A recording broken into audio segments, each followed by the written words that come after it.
Hello दोस्तों।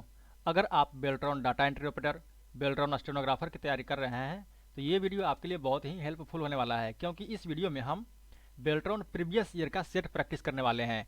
और जो लोग डाटा एंट्री ऑपरेटर का तैयारी कर रहे हैं या स्टेनोग्राफर का तैयारी कर रहे हैं, दोनों का सिलेबस जो है सेम है। और हम बार बार आपसे यही कहते हैं कि बेल्ट्रॉन के जो प्रीवियस ईयर के सेट प्रैक्टिस हैं उनको आप कीजिए, क्योंकि बार बार एक ही सवाल इसमें पूछे जाते हैं और कंप्यूटर का जो सवाल होता है वो लिमिट है। और इसीलिए एक ही सवाल को बार बार हर एक सेट में पूछा जाता है। और आपको हम यहाँ पे सेट प्रैक्टिस ही करवा रहे हैं। सेट प्रैक्टिस से आपको बहुत फ़ायदा होगा, आपको पता चलेगा कैसे क्वेश्चन आते हैं। और जब आप वीडियो को देखिएगा तो आपको एक सवाल को एक बार दो बार देखिएगा तो वो ऑटोमेटिक आपको याद हो जाएगा। चलिए आज का शुरू करते हैं सेशन। सबसे पहला सवाल, यहाँ पे हमारा जो सबसे पहला क्वेश्चन है, तो इस क्वेश्चन में यहाँ पे बाय डिफ़ॉल्ट जो है यहाँ पे आंसर शो कर दिए हैं। तो यहाँ पे नेक्स्ट क्वेश्चन से ऐसा नहीं होगा। तो यहाँ पे देखिए सबसे पहला सवाल क्या कर रहा है कि true function belongs to which category of function in M S Excel. इसका मतलब ये हुआ कि एम एस एक्सल में जो ट्रू फंक्शन है, ये देखिए ट्रू फंक्शन किस कैटेगरी से यहाँ पे बिलोंग करता है, किस कैटेगरी से बिलोंग करता है। या ये कह सकते हैं कि ट्रू फंक्शन जो है किस श्रेणी से संबंधित है। तो इसका सही आंसर यहाँ पे आपको दिख रहा होगा, ये लॉजिकल से संबंधित है। Next, M S PowerPoint 2016 के होम टैब में निम्नलिखित में से कौन सा एक फंक्शन नहीं है। यानी कि आपको बताना यह है कि जब एम एस पावर पॉइंट 2016 खोलते हैं तो उसमें होम टैब, यहाँ पे देखिए होम टैब में कौन सा फंक्शन नहीं रहता है। तो न्यू स्लाइड जो है वो रहता है, और यहाँ पे देखिए सेक्शन ऑप्शन भी रहता है और फाइंड भी रहता है, लेकिन स्लाइड डिजाइन ये इसमें नहीं रहता है। विच of the following is not an input और आउटपुट डिवाइस। यहाँ पे इनमें से कौन जो है ना तो इनपुट है और ना ही आउटपुट है। तो ये रैम जो है ना तो इनपुट है और ना ही आउटपुट है। बाकी ये जो तीनों हैं आपको इनपुट या तो इनपुट है या फिर आउटपुट है। आपको इनपुट आउटपुट डिवाइस याद कर लेना है, कौन कौन से डिवाइस जो है इनपुट है, कौन कौन से जो है आउटपुट है। Next, if a user download a file from Internet Explorer in Windows XP then the default location of download file will be. यानी कि जब आप किसी चीज़ को इंटरनेट एक्सप्लोरर से डाउनलोड करते हैं, इंटरनेट एक्सप्लोरर से, विंडोज एक्सपी की बात कर रहा है यहाँ पे, विंडोज एक्सपी में जब आप इंटरनेट एक्सप्लोरर से कुछ भी डाउनलोड करते हैं तो वो बाय डिफ़ॉल्ट वो कहाँ पे जाके सेव होता है। तो ये अगर आप भी कुछ काम ऐसे करते होंगे तो आपका जो सेव होता होगा वो होता होगा, और ये ऑप्शन नंबर हो जाएगा इसका 4। ये सी में, ड्राइव में, माई डॉक्यूमेंट इसका सही आंसर है। यहीं पे जो है ये फाइल आके ऑटोमेटिकली डाउनलोड होता है। Next, which of the followings is true about Fortran. Fortran के बारे में या पूछ रहा है फोर्ट्रॉन के बारे में कौन सा कथन सत्य है। तो आपको पता होगा कि फोर्ट्रॉन जो है एक लैंग्वेज है। तो ये देखिए यहाँ पे प्रोग्रामिंग लैंग्वेज, यहाँ पे आपका ये सही है, ये जो है प्रोग्रामिंग लैंग्वेज है। Next, for changing theme of Windows XP which option should be select. अगर आपको विंडोज एक्सपी में, यहाँ पे देखिए विंडोज एक्सपी में अगर आपको थीम चेंज करना है तो आपको कौन सा ऑप्शन सेलेक्ट करना होगा। तो सबसे पहले आपको करना होगा राइट बटन क्लिक, उसके बाद डेस्कटॉप पे जाइएगा, उसके बाद आपको प्रॉपर्टीज़ पे जाना होगा, उसके बाद आपको थीम पे जाना होगा, तब वो चेंज हो जाएगा। मेल मर्ज निम्नलिखित में से कौन सा मानक दस्तावेज नहीं है। मेल मर्ज में देखिए निर्देशिका होता है, चलिए ठीक है, इन्वेलप भी होता है, पत्र भी होता है, लेकिन मैरिज कार्ड, शादी का कार्ड इसमें मानक दस्तावेज नहीं है। नेक्स्ट, नए मेल मर्ज सेटअप विजार्ड में फाइल टाइप का चयन करने के बाद क्या स्टेप है। तो इसका सही आंसर ये हो जाएगा, रिसिपेंट को चयन करें, रिसिपेंट को चयन करने का। Which of the following is a type of page size in page layout tab of M S Excel 2016। यानी कि कह रहा है कि इसमें से का page layout, M S Excel का जो पेज लेआउट टैब है उनमें से कौन सा एक जो है पेज का साइज है। यहाँ पे देखिए एग्जीक्यूटिव, लेटर, A5, लीगल। तो ये इसका जो सही आंसर होगा वो होगा लेटर, लेटर जो है सही साइज है इसका। Which of the following is not a part of review menu in M S Word 2016। इनमें से देखिए कौन जो है एक रिव्यू का पार्ट नहीं है MS वर्ड 2016 में, तो इसका हो जाएगा सही answer table of contents. Next, MS word 2016 में क्रॉस रेफरेंस फंक्शन को निम्नलिखित में से किस मेनू से चुना जा सकता है? तो क्रॉस रेफरेंस फंक्शन को अगर आपको चुनना है तो आपको जाना पड़ेगा रेफरेंस मेन्यू में। क्वेश्चन पढ़िए। क्वेश्चन पढ़ने के बाद आपको ये पता चलेगा कि इसमें पूछ रहा है कि मान लिया जाए कि यहाँ पे 3 प्रकार का यहाँ पे सेल है। ये सेल देखिए कुछ इस प्रकार का, ये 3 सेल है और जब यहाँ पे कोई कंपनी है, कंपनी अपना नाम लिख रहा है तो वो कंपनी का नाम जो है एक सेल में ना आकर के 3 सेल में आ रहा है, यानी कि इतना लंबा उसका नाम है। लेकिन कंपनी चाह रही है कि हमारा जो एक सेल में ही ये नाम हो जाए, तो इसके लिए क्या करना होगा? आपको करना ये होगा कि ये जो तीनों सेल है इसको अगर आप मर्ज कर देते हैं तो ये तीनों हो जाएगा एक सेल में, कुछ इस प्रकार से एक सेल में हो जाएगा। तो इसको आपको क्या करना होगा? तीनों सेल को मर्ज करना होगा। तो ऑप्शन नंबर आपको पता चल गया होगा, ऑप्शन नंबर 3 इसका सही आंसर है। किस विकल्प से हम देख सकते हैं कि मेल मर्ज में मुद्रित या भेजे जाने वाले कैसे हमारे लेटर, ईमेल, मैसेज, इन्वेलप, लेवल या डायरेक्टरी दिखाई देंगे? चलिए इसका तो सही आंसर है। सबसे पहले आपको अपने डॉक्यूमेंट का पूर्वावलोकन करना है। इंटरनेट एडेप्टर या network interface card works on which layer of OSI model? तो इसको हो जाएगा आंसर डाटा लिंक लेयर है इसका सही answer. If we want to show hierarchical relationship between some elements, which function सब मेनू should be used in MS Excel 2016? यदि हम कुछ तत्वों के बीच श्रेणीबद्ध संबंध दिखाना चाहते हैं तो इसके लिए हमें MS Excel में कौन सा सब मेन्यू का यहाँ पे हमको सिलेक्ट करना होगा? तो इसके लिए सही आंसर हो जाएगा आपका ऑप्शन नंबर 4 इसका सही आंसर है।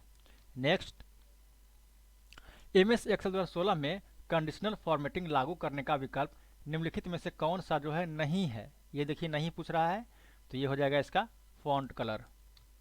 Next, in which menu of MS Excel 2016 the hide and unhide option is available?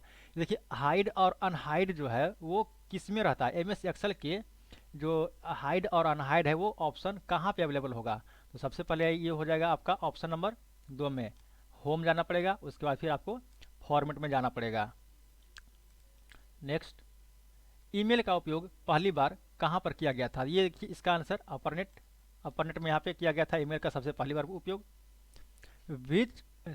What is the correct sequence of a step of modifying an existing लेवल in mail merge? Mail merge में लेवल को सही करने का ये जो सही सीक्वेंस है वो क्या है? तो यहाँ पे ऑप्शन नंबर 4 हो जाएगा इसका मेलिंग, लेबल, उसके बाद ऑप्शन पे जाएंगे, फिर प्रोडक्ट नंबर और फिर डिटेल्स पे जाएंगे। नेक्स्ट, माइक्रोसॉफ्ट द्वारा विंडोज XP किस वर्ष लॉन्च किया गया था? तो ये हो जाएगा ऑप्शन नंबर 2001 में लॉन्च किया गया था, option number 4। In MS Excel sheet there are unused rows and columns between useful rows and columns. It is required to remove those unused rows and column. What steps will be taken?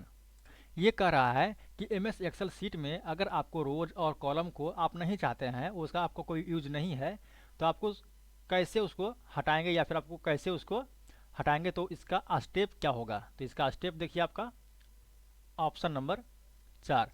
पहले जिस cell को हटाना है उस cell को select करेंगे, home पे जाएंगे, फिर डिलीट करेंगे और फिर डिलीट सीट रोज और डिलीट सीट कॉलम, यानी कि उस सीट का रोज को डिलीट करेंगे या फिर कॉलम को डिलीट करेंगे। इसका और भी तरीका है, लेकिन आपको ऑप्शन के अनुसार चलना है कि ऑप्शन में यहाँ पे किस ऑप्शन के अनुसार अगर करेंगे तो वो काम हो जाएगा। तो ऑप्शन में ये है, बाकी और भी तरीके हैं इसके। MS वर्ड फॉन्ट में डायलॉग बॉक्स प्राप्त करने के लिए शॉर्टकट कुंजी क्या है? शॉर्टकट कुंजी Ctrl+D से होता है, हमारा डायलॉग बॉक्स ओपन हो जाएगा। MS Excel 2016 में होम टैब के प्रारूप सब मेनू में प्रोटेक्ट सीट का उद्देश्य क्या है? तो इसका उद्देश्य है निर्दिष्ट सीटों में दूसरों द्वारा अवांछित परिवर्तन करने से रोकना, यानी कि आपको अनयूजुअल जो आदमी है, कोई पर्सन, तो उसका कोई भी चेंजिंग ना कर सके। नेटवर्क इंटरनेट में VSAT का पूर्ण रूप क्या है? तो इसका हो जाएगा very small aperture terminal. Next, slide sorter view में चयनित स्लाइड के साथ निम्नलिखित में से कौन सा कार्य को नहीं किया जा सकता है? तो ये देखिए, टेबल को इंसर्ट नहीं किया जाएगा, बाकी ये जो नई स्लाइड जोड़ करना, बैकग्राउंड में फॉर्मेट बैकग्राउंड में परिवर्तन होगा और सेक्शन को जोड़ना होगा। Mister Ajit is working in a worksheet and he wants to convert the file into PDF। तो ये पूछ रहे हैं, क्वेश्चन में पूछ रहा है कि अजीत जो है कोई काम कर रहा है एक्सेल शीट में, शीट एक्सेल में ही होता है इसलिए बोले हैं एक्सेल शीट या वर्कशीट में। तो यहाँ पे वो चाहते हैं वो शीट को PDF में कन्वर्ट करने के लिए, तो इनमें से कौन सा जो है यहाँ पे यूज नहीं होगा? तो अगर वो एक्सपोर्ट करते हैं तो भी PDF में सेव करने का ऑप्शन आएगा या PDF में बदलने का ऑप्शन आएगा। प्रिंट करते हैं तो भी चला आएगा। और यहाँ पे नेक्स्ट है फॉर्मेट करेंगे तो वो ऑप्शन नहीं आएगा। तो इसका सही आंसर ऑप्शन नंबर 3 हो जाएगा। और सेव एज करेंगे तो भी हमारा PDF में सेव करने का ऑप्शन आता है। तो ऑप्शन नंबर इसका 3 सही होगा। Which of the following input या output device was used in second generation? Second generation में कौन सा यूज किया गया था, कौन सा डिवाइस? तो पंच कार्ड। नेक्स्ट, किसी कंपनी किसी ग्राहक को 6 अलग अलग मद प्रदान करती है। बिक्री प्रबंधक अपने पर्यवेक्षक के समक्ष प्रस्तुति के दौरान प्रत्येक मद के लिए एक स्लाइड तैयार करता है। पर्यवेक्षक सभी स्लाइड को एक विंडो में रखना चाहता है क्योंकि वह तुलना कर सके। तुलना करने के बाद जब भी आएगा तो यहाँ पे आपको सॉर्ट करना है, तो यहाँ पे स्लाइड सॉर्टर यहाँ पे आंसर हो जाएगा। असेंबलर के बारे में कौन सा सही है? असेंबलर क्या करता है? ये जो है असेंबलर जो है यह असेंबल लैंग्वेज को यानी असेंबली भाषा को कंप्यूटर प्रोसेस में लिखित प्रतीकात्मक कोड निर्देश के बीच में सेतु का काम करता है, ये assembler. Next, the purpose of new Windows in view menu of power point is, यानी कि पावर पॉइंट में जो न्यू विंडो होता है, ये न्यू विंडो उसका पर्पस क्या है, उसका मेन उद्देश्य क्या है? तो उसका उद्देश्य होता है ये कि open the same presentation in other Windows, यानी कि एक ही सेम प्रेजेंटेशन को अदर विंडो अन्य विंडो में ओपन कर सकता है ये। कोई निवेशक वर्ष 2018 की अवधि के लिए शेयर की कीमतों में रुझान को जानना चाहता है, तो इसके लिए उस कौन सा उपयोग होगा? तो रुझान को जानने के लिए यहाँ पे लाइन चार्ट का उपयोग किया जाता है। आप लोग एक्सेल में पढ़े होंगे कि पाई चार्ट क्या है, लाइन चार्ट क्या है। चलिए नेक्स्ट, API-PA का फुल फॉर्म क्या होता है? तो इसका answer automatic private internet protocol addressing. यदि हम अपने कंप्यूटर को विंडोज XP विंडोज 7 में पिछले संस्करण में पुनर्स्थापित करना चाहते हैं तो हमें निम्नलिखित में से कौन सा विकल्प चुनना चाहिए? तो स्टार्ट पे जाएंगे, ऑल प्रोग्राम पे, फिर एसेसरीज में और फिर सिस्टम टूल पे जाएंगे। निम्नलिखित में से कौन सा मेनू स्लाइड्स के बीच आवागमन को विकल्प प्रदान करता है? तो आवागमन को विकल्प प्रदान करने के लिए आपको ये बात हो रहा है यहाँ पे स्लाइड्स। तो स्लाइड किस में होता है? तो पावर पॉइंट में होता है। तो पावर पॉइंट में आपको जाना है तो ट्रांजिशन करना होगा, तभी ये जो है प्ले होगा और नेक्स्ट स्लाइड आ जाता है। फिर देखिए, MS एक्सेल 2016 के फॉर्मेट सेल ऑप्शन में सेटिंग के संबंध में निम्नलिखित में से कौन सा कथन गलत है? तो गलत करने के लिए पूछ रहा है, तो ये हो जाएगा ऑप्शन नंबर आपका 3, रैप टेक्स्ट और अन्य अलाइनमेंट ऑप्शन फॉर्मेट सेल में उपलब्ध नहीं है, ये गलत बात है, होता है।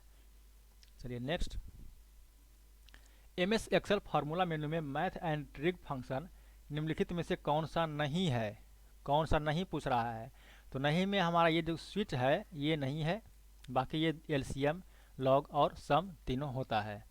Next, the function of drawing a line cutting through the middle of selected text is known as, यानी कि बोल रहा है कि जो कि एक फंक्शन में वो जो ड्राइंग है, यानी कि ये देखिए ये कुछ लिखा हुआ है, ठीक है, और लिखा होने के बाद अगर हम इसके बीच से कुछ इस प्रकार से कर दिए, ये देखिए बीच से पूरा का पूरा कट गया है, तो इसको क्या कहते हैं? तो इसको कहते हैं स्ट्राइक थ्रू। तो इसका सही आंसर क्या हो जाएगा? Strike through. नेक्स्ट, यदि कोई मैनेजर स्प्रेडशीट पर पासवर्ड प्रोटेक्ट को सक्षम करना चाहता है ताकि कोई अधीनस्थ अधिकारी MS एक्सेल 2016 की सीट से किसी भी कॉलम या रो को न हटा सके, तो वो कौन सा ऑप्शन चुनेगा? तो वो सिंपल सी बात है कि वो प्रोटेक्ट सीट को करेगा। यहाँ पे देखिए प्रोटेक्ट सीट को वो चुनेगा, जिससे कि कोई भी आपको चेंज नहीं कर सकता है बिना आपके परमिशन के। डेजीविल क्या है? बहुत ही अच्छा सवाल है। तो ये डेजीविल जो है एक प्रकार का प्रिंटर है, बहुत ही अच्छा प्रिंटर है ये। Next, memory management is a feature या पार्ट ऑफ। मेमोरी मैनेजमेंट जो है किसका पार्ट है, किसका भाग है? तो ये है सिस्टम सॉफ्टवेयर। आप लोग याद रखिएगा सिस्टम सॉफ्टवेयर का भाग है, ना कि एप्लीकेशन सॉफ्टवेयर का। Next, cache memory is use to. Cache memory जो है यूज होता है कहाँ? तो ये होता है store program instruction and data that are used repeatedly during program execution. यानी कि प्रोग्राम के दौरान बार बार प्रोग्राम को स्टोर करने में। Next, if a new hardware is connected to a computer IO ports, then from which option we can see driver status of that hardware। यदि एक नया हार्डवेयर कनेक्ट करते हैं कंप्यूटर के IO पोर्ट्स को, तब हम लोग कौन सा ऑप्शन देख सकते हैं ड्राइवर की जो स्थिति है उसका, किस हार्डवेयर से उसकी स्थिति को देख सकते हैं? तो इसका जो सही आंसर होगा वो होगा ऑप्शन नंबर 2, डिवाइस मैनेजर। कभी कभी क्या होता है कि कंप्यूटर में ऐसे वर्ड होते हैं जो कि जिसका हिंदी कर पाना थोड़ा सा मुश्किल हो जाता है। तो अगर आपको भी कभी कभी अगर ऐसा प्रॉब्लम होता है कि जैसे कंप्यूटर का जो क्वेश्चन आप समझ नहीं पा रहे हैं, तो आप हिंदी में उसको ट्रांसलेट कर करके भी आप उसको सीख सकते हैं। लेकिन आप कोशिश कीजिएगा कि इंग्लिश में ही याद करने का, क्योंकि हिंदी थोड़ा सा डिफिकल्ट हो जाता है कंप्यूटर के मामले में। नेक्स्ट, सिस्टम सॉफ्टवेयर में CPU का पूर्ण रूप क्या है?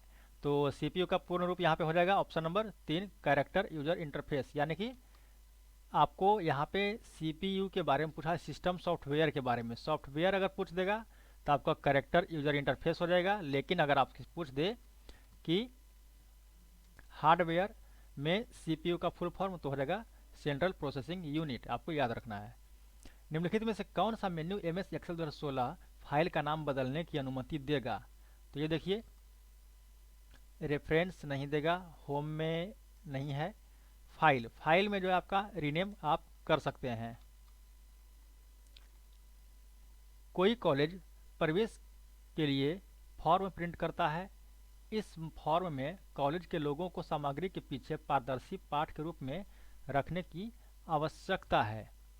तो MS वर्ड निम्नलिखित में से किस फंक्शन का उपयोग करेगा? ये इसमें बात हो रहा है, देखिए कि बात हो रहा है इसमें, वो जो कोई पेज देखते हैं तो पेज के बीच में आपको देखते हैं यहाँ पे कुछ वाटरमार्क टाइप का कुछ रहता है, लिखा हो रहा होता है, इस प्रकार से लिखा रहता है, या फिर उसका कोई कंपनी है तो उसका लोगो बना हुआ रहता है, तो वो उसी की बात कर रहा था। यहाँ पे बात हो रहा है वाटरमार्क का, तो वाटरमार्क इसका सही आंसर हो जाएगा। Which of the following option is correct about the resizing of a cell in MS Excel? MS Excel में जो सेल है उसका सेल को रिसाइज करने के लिए करेक्ट ऑप्शन इसमें कौन सा होगा? तो ये हो जाएगा option number 3, row height and column width can be adjust. यानी कि आप रो को और कॉलम को लंबाई चौड़ाई को आप एडजस्ट कर सकते हैं। MS Excel 2016 में किस टैब या मेनू के संरक्षित वर्कबुक को शेयर करने का ऑप्शन चुना जा सकता है? तो ये हो जाएगा रिव्यू, आपका सही आंसर रिव्यू में।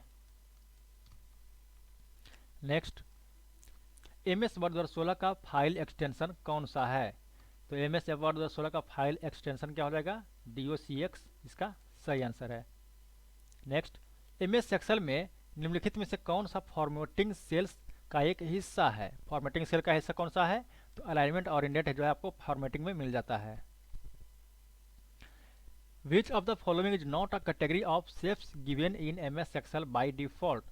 By default जो है MS Excel में कौन सा जो कैटेगरी है शेप्स वाला, तो उसमें कौन सा आकार को बाय डिफॉल्ट रहता है? सॉरी, यहाँ पे पूछ रहा है कि नहीं रहता है। ये देखिए ध्यान रखना, आपको नहीं रहता है पूछा गया है।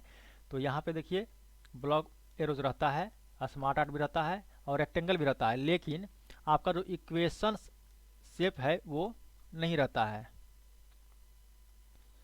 किसी पुराने एड्रेस को संपादित करने और नया एड्रेस जोड़ने के लिए मेल मर्ज में किस विकल्प का उपयोग किया जा सकता है? तो इसका सही आंसर हो जाएगा लेबल।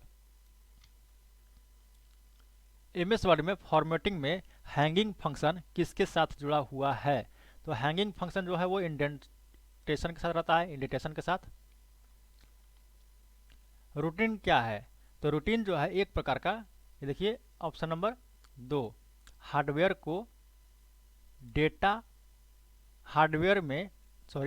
ड्राइव में डेटा को बचाने की प्रक्रिया है रूटीन।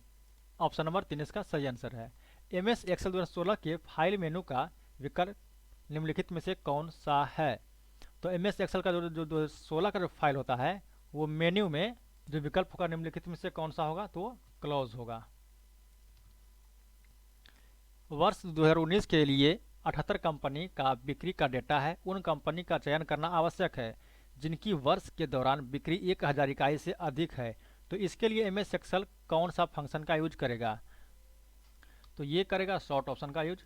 शॉर्ट मतलब छोटा नहीं होता, शॉर्ट मतलब होता है फिल्टर जो करते हैं आप लोग, एक प्रकार का फिल्टर करना या शॉर्ट लिस्ट करना, ये भी आप कर सकते हैं। तो इसका आंसर शॉर्ट होगा, option number 4। MS Excel 2016 copy करते समय और फिर पेस्टिंग के समय कुछ फॉर्मेटिंग विकल्प प्रदान करता है। ये विकल्प जो है वो कहाँ पाया जाता है? तो ये होता है होम और पेस्ट स्पेशल में। The distance between the paragraph and page margin in MS Word is known an, यानी कि जो पैराग्राफ होता है और उसका जो पेज का जो मार्जिन होता है उसके बीच की दूरी को क्या कहते हैं? तो वो कहते हैं indent. Next, in an MS Word file, a student is preparing notes which default font color and we want to mark some keys point with yellow color background।